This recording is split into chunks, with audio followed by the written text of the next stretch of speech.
अन्य सेवाओं में अर्पित नहीं करता है वो चोर है और चोर को दंड मिलता है।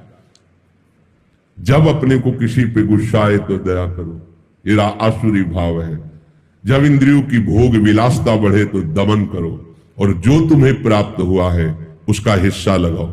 तभी वो यज्ञाशिष्टासिनः, जो यज्ञ का बचा हुआ भाग है वो तुम्हें निष्पाप कर देगा और भगवत प्राप्ति के मार्ग में बढ़ाएगा।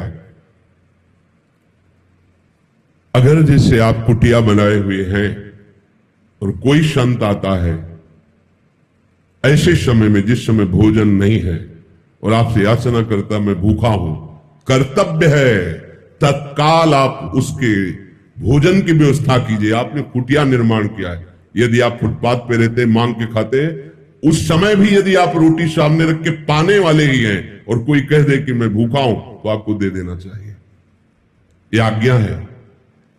अगर आपने कह दिया कि भोजन का समय तो खत्म हो चुका, भोजन नहीं मिलेगा, आपको अपराध लगेगा। आपने इतनी बड़ी कुटिया बना रखी है, आपके पास व्यवस्था है और भूखा कोई आया है तो आप मना कर देते हैं, भगा देते हैं, तो आपके ऊपर अपराध लागू हो जाएगा, आपको दंड भोगना पड़ेगा। ये सावधानी रखनी पड़ेगी पक्का।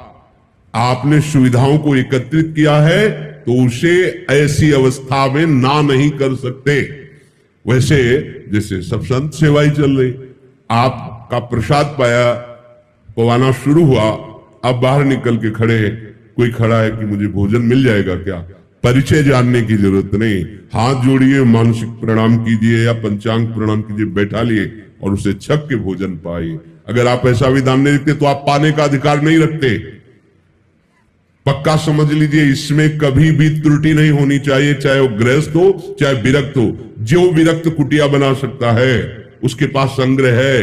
अगर अन्न का संग्रह, अर्थ का संग्रह है तो प्राप्त सेवा का तिरस्कार करना अपराध माना जाएगा। उसमें ये नहीं चलेगा तो आप लेट हुए, नहीं, पुनः रसोई निर्माण करो और 4 रोटी बनाकर श्री जी को अर्पित करके उसको पवाओ, तभी इस सुविधा का सदुपयोग माना जाएगा।